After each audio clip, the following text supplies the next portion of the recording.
pilot launch of Probashi Card to take place next month with 10 special benefits.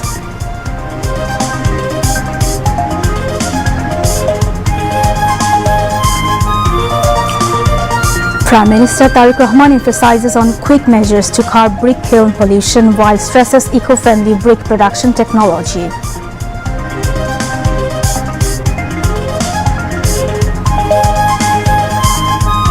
Government working giving public expectations highest priority as ensuring accountability in 5 months, says Prime Minister's Office spokesman Mahdi Amin.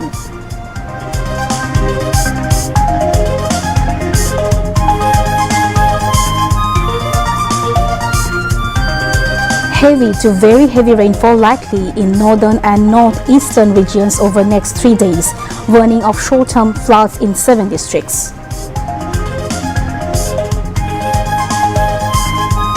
Relations between China and Bangladesh now at a very high level, says LGRD Minister Mirza Fakhrul Islam Alamgir.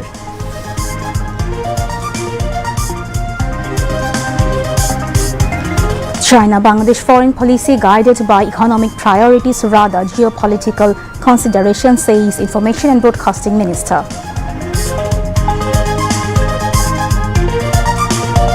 Commerce Minister seeks 3 years extension to smooth, sustainable and stable LDC graduation.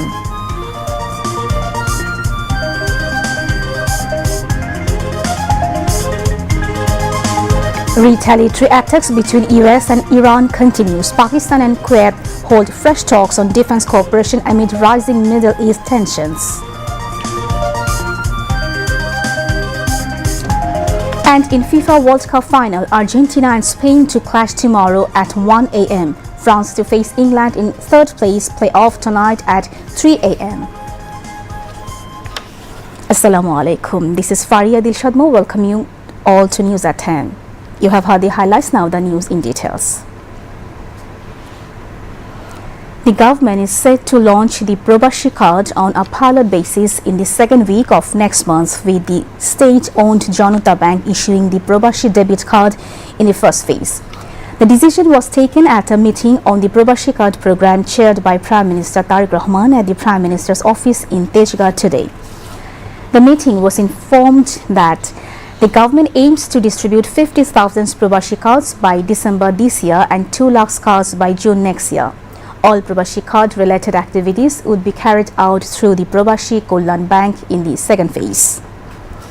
The card is designed to provide a wide range of special facilities for Bangladeshi expatriates with the objective of enhancing their social status and empowerment, offering financial incentives and ensuring international payment and banking services through our dual currency card.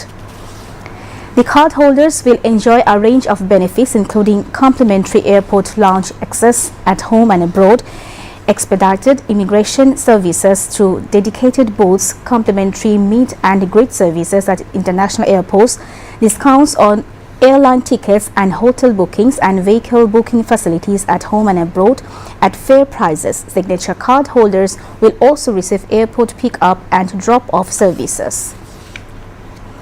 Other facilities include dedicated service booths for expatriates at government hospitals, discounts at private hospitals, free transportation of the bodies of deceased cardholders, rehabilitation support for returning expatriates, insurance coverage, priority in land registration, mutation, utility services, licensing, and foreign investment remittance reward points. Credit scoring and loan facilities, direct money transfers through the card, simplified financial transactions and priority services for national identity cards, passports and consular services alongside other banking and government services. The Prime Minister directed the authorities concerned to ensure that Bangladeshis living across the world are brought under the coverage of the Probashi Card program. The Prime Minister also instructed the authorities concerned to modernize and update the National Skills Development Authority in line with present-day requirements. Expatriates Welfare and Overseas Employment Minister Ariful Haq Chaudhry, State Minister Mohammad Nurul Haq, Prime Minister's advisors Mahdi Amin and Rehan Asif Asad, Expatriates Welfare and Overseas Employment Secretary Mohammad Mukhtar Ahmed, Prime Minister's Special Assistant Dr. Mohammad Shakirul Islam Khan and Bureau of Manpower Employment and Training Director General Jamil Ahmed, among others, attended the meeting. Prime Minister Tariq Rahman has put emphasis on producing bricks using environmentally friendly alternative technologies to prevent air pollution. He laid the importance while chairing a meeting on environment pollution at his Tejgaon office in the city today. The meeting held detailed discussions on a range of measures to prevent air and sound pollution. In particular, it decided to take swift and effective actions to curb air pollution caused by brick kilns. Besides, the meeting discussed ways to control the excessive use of vehicle horns in the capital city Dhaka. In this regard, the Prime Minister instructed the law enforcement agencies to play a more stringent role in enforcing the law.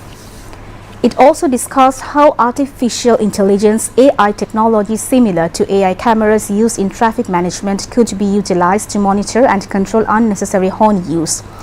The Prime Minister emphasized the need for effective initiatives to quickly remove unfit, expired and environment polluting buses, trucks and other vehicles from the streets of the capital. He also directed the authorities to introduce automatic traffic light systems at least 50 more locations across Dhaka as quickly as possible. Environment, Forest and Climate Change Minister Abdul Awal Mintu, State Minister Shaikh Faridul Islam, State Minister for Water Resources Farhad Hossain Azad, Prime Minister's Special Assistant on Environment, Forest and Climate Change Affairs Dr. Muhammad Saimum Parvez, Dhaka South City Corporation Administrator Muhammad Abdus Salam, Dhaka North City Corporation Administrator Muhammad Shafiqul Islam Khan, Dhaka Metropolitan Police Commissioner Mosleh Uddin Ahmed and senior officials from various ministries and agencies were present at the meeting. Prime Minister's Office spokesperson Dr. Mahdi Amin said the government has been working relentlessly by attaching highest priority to ensuring transparency, good governance, public welfare and fulfilling the people's expectations. He said this at a press conference at the Korobi Hall of the Prime Minister's office in the city's Tejgaon area this afternoon. Prime Minister's press wing organized the press conference marking the completion of 5 months of the elected government. Mahdi Amin said the government led by Prime Minister Tariq Rahman has completed only 150 days or 5 months in office. In terms of time, this may not seem very long, but for a democratic government, every single day is an opportunity to fulfill the commitments made to the people. After assuming office through the direct votes of the people, he said, the government has primarily given the highest priority to rebuilding democratic institutions and maintaining economic stability. Mahdi Amin said measures to control commodity prices, restore discipline in the financial sector, recover laundered money and ensure cost-effective and corruption-free reviews of development projects demonstrate the government's strong commitment to good governance. Simultaneously, he said rehabilitation of recent flood victims and the reconstruction of the damaged and looted health and education sectors are underway. The spokesperson said the government remains fully committed to building an inclusive, discrimination-free and prosperous Bangladesh based on the achievements made in a short period of 5 months. Describing the people as the ultimate judges of the government's performance, Mahdi Amin said the trust, support and constructive opinions of the people are the government's greatest source of inspiration for the journey in the days coming ahead. The spokesperson said over the past 5 months, the 5 aspects of multidimensional achievements, the trust, love and support of the people, the protection of the interests of people of all walks of life in the light of the election manifesto, the remarkable success in facing challenges in a short period of time, giving the highest priority to ensuring the people's freedom and protecting the sovereignty of the country, and the great leadership of the Prime Minister have opened a new chapter in the political history of the country. Prime Minister's Press Secretary AAM Saleh Shibli, Additional Press Secretary Atikur Rahman Ruman spoke on the occasion. Prime Minister's Deputy Press Secretary Jahidul Islam Roni conducted the press conference.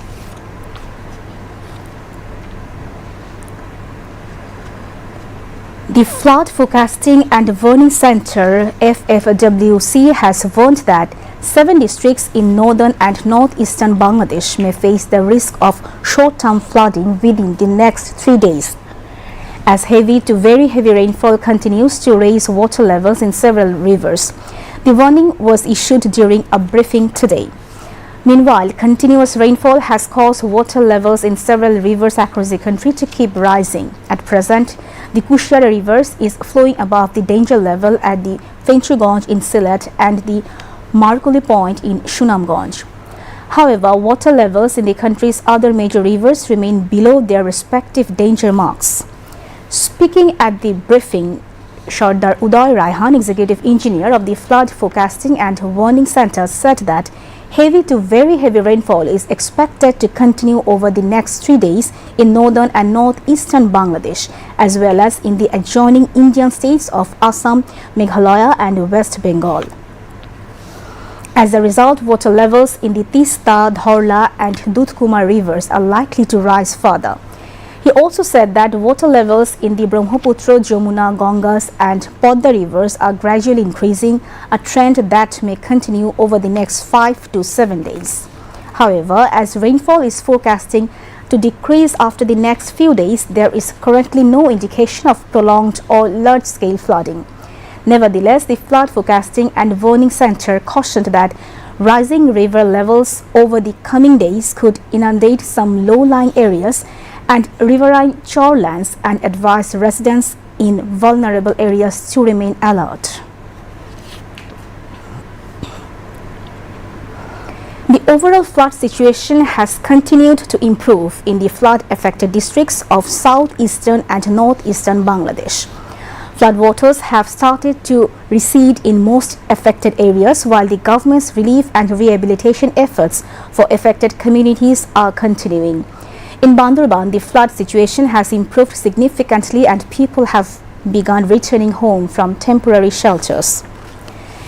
The district administration has distributed 76 metric tons of rice, 2 lakh taka in cash assistance and 3,710 packets of dry food to flood victims. Meanwhile, on Friday night, State Minister for Land and Chattogram Hill Tracts Affairs Barrister Mir Mohammad Helaluddin held a meeting with officials from different levels of the Bandurban Hill District Administration. During the meeting, he called on both government and non-government organizations to work in close coordination to support those affected by the floods.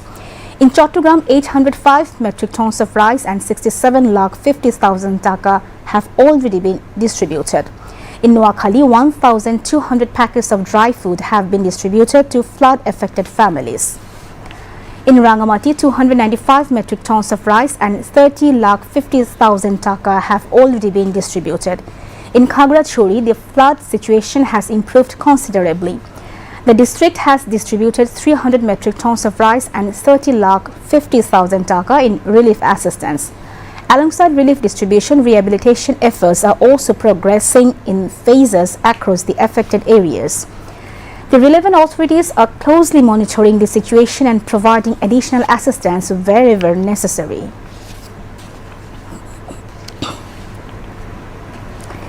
Today is 18th July. On this day in 2024, like many other parts of the country, anti-discrimination student protests were underway in the capital's Uttara.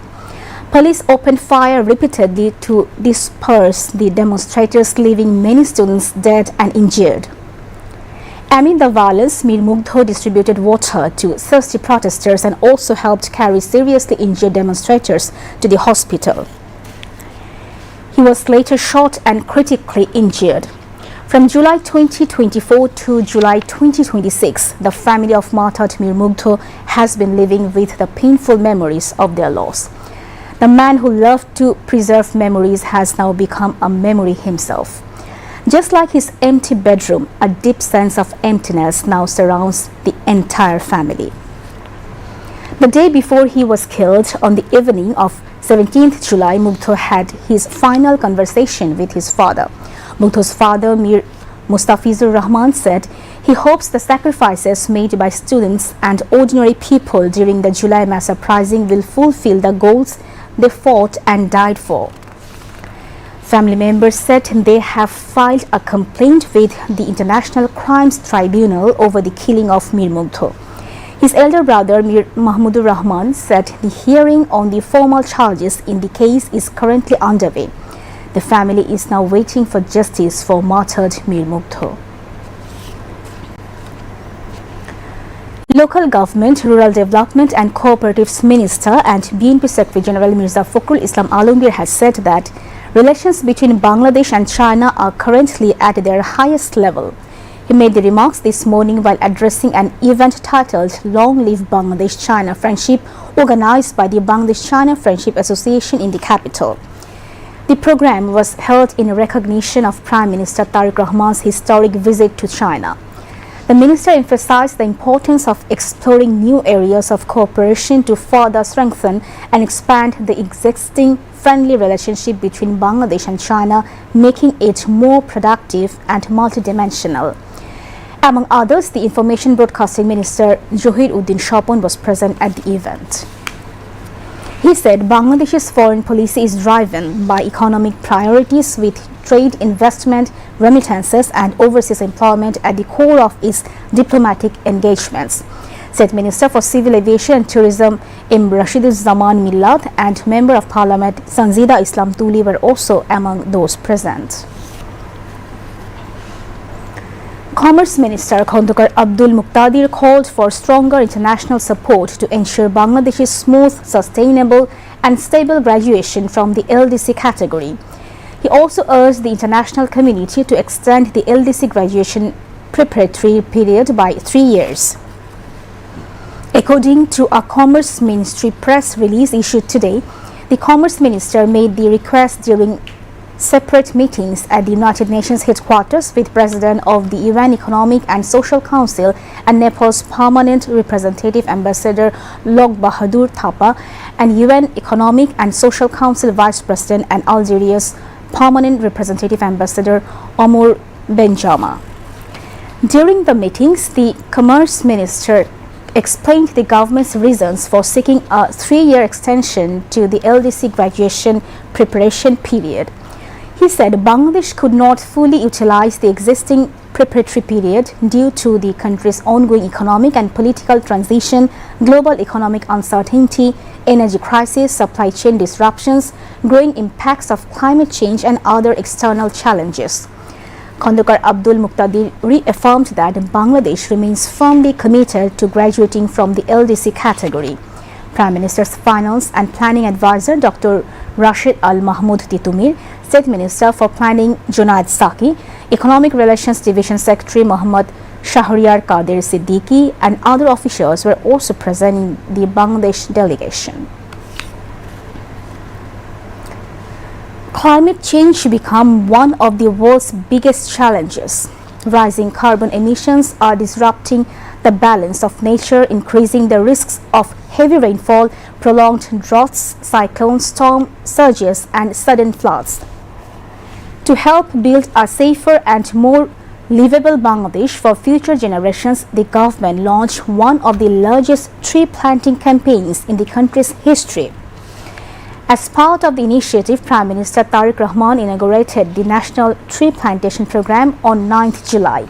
The campaign has since gained momentum across the country and is gradually turning into a social movement. Under the program, the government plans to plant 25 crore saplings over the next 5 years. Implementation of the project is already underway. The Prime Minister personally taken part in tree planting activities in different parts of the country and called on students and people from all walks of life to join the greening campaign. To ensure the program's success, lawmakers have also been assigned a role. The program is being implemented across the country under the leadership of the Ministry of Forests, Environment and Climate Change. The Environment Minister said the initiative would serve as a long-term national effort to address the risks posed by climate change. Bangladesh Army also joined the campaign. The force plans to plant more than 11 lakh saplings. Army officials said the program is part of a broader national effort to protect the environment and strengthen the country's resilience to climate change.